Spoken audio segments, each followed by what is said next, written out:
هل فكرت قبل كده ان لون اللمبة اللي في العنبر ممكن تزود وزن الطيور؟ في ناس بتقولك اللون الاخضر بيكبر واللون الازرق بيهدي، وفي اللي يقولك ده كله كلام تسويق وخلاص. النهاردة بقى هنفهم القصة من اولها، من غير تهويل ومن غير كلام نظري، كلام يمشي معاك في العنبر خطوة بخطوة. معاكم مهندس محمد الصاوي، ودي قناة كتكوت اكاديمي.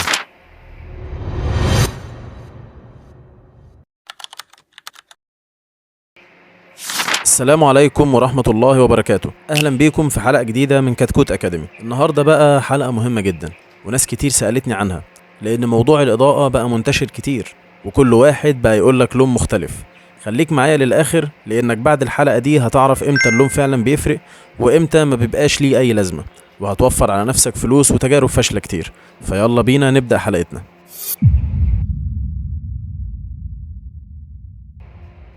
خليني أبدأ معاك من نقطة بسيطة بس ناس كتير مش واخدة بالها منها. الكتكوت مش شايف الدنيا زيه وزيك، عينه بتلقط أطوال موجية مختلفة.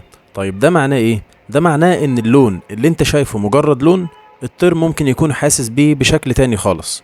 عشان كده الإضاءة عند الطيور مش مجرد نور بيخليها تشوف، دي حاجة داخلة في سلوكها، في أكلها، في حركتها، وحتى في الهرمونات.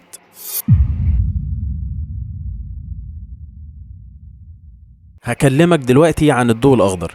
في ناس كتير بتقولك إن الأخضر بيكبر الطير. طيب هل الكلام ده صح؟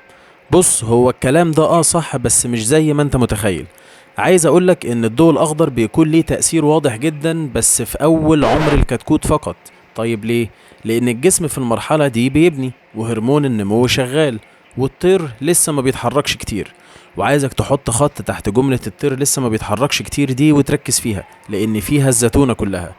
الأخضر هنا بيعمل حاجة ذكية جدا، بيخلي الطير أهدى شوية، وبالتالي هياكل كويس وما يوزعش طاقته في حركة ملهاش لازمة، يعني تقريبا أول 10 أيام من عمر الكتكوت. لكن لو أنت جايب أخضر وركبته بعد 20 يوم مثلا ومستني معجزة، يبقى أنت بتظلم اللون مش أكتر. علشان كده في مربين كتير بعد ما بيركبوا الضوء الأخضر طول الدورة يجي يقولك مفيش نتيجة واضحة، ولكن بعد ما احنا شرحنا التفاصيل دي دلوقتي، متهيألي انت تقدر تجاوب وتقول ليه مفيش نتيجة واضحة.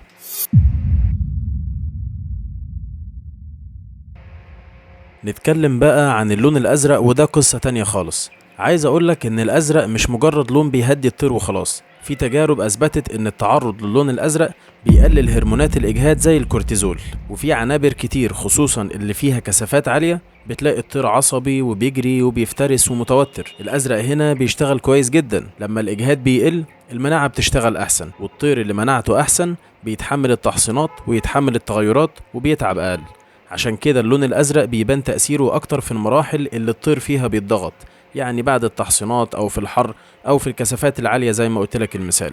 بس خلي بالك إن الطير الضعيف اللي محتاج تشجيع على الأكل، اللون الأزرق ممكن يكسله زيادة. لو وصلت لحد هنا واستفدت من اللي فات، فما تنساش تدوس لايك واشتراك علشان تستفيد من الحلقات الجاية بإذن الله.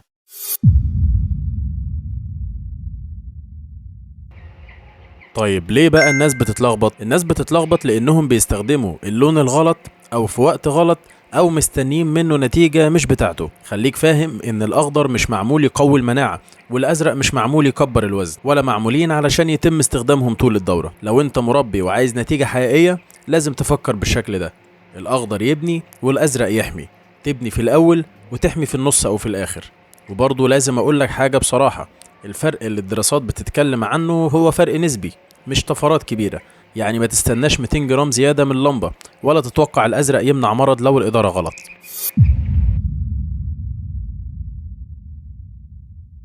وهنا بقى الغلطة الكبيرة، إن ناس تختار لون وتسيبه من أول الدورة لآخرها. الصح إنك تتعامل مع اللون زي العلف بالظبط، لكل مرحلة احتياج. في الأول أنت عايز تشجع على الأكل، بعد كده عايز تحفز النمو، في الآخر أنت محتاج تهدي الطائر لمنع استهلاك الطاقة في الحركة المفرطة.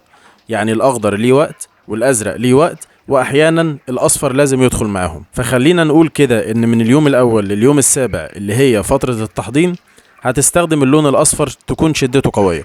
وده لأنك في الفترة دي عايز تعرف الكتكوت اللي مكانك هو مكان جديد عليه، على أماكن المية والعلف، وتشجعه على الأكل زي ما اتفقنا.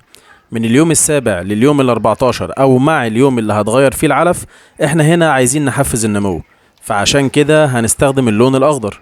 ومن اليوم ال14 لنهاية الدورة احنا هنا عايزين نساعد الطير يكون أهدى، فهنستخدم اللون الأزرق لتقوية المناعة.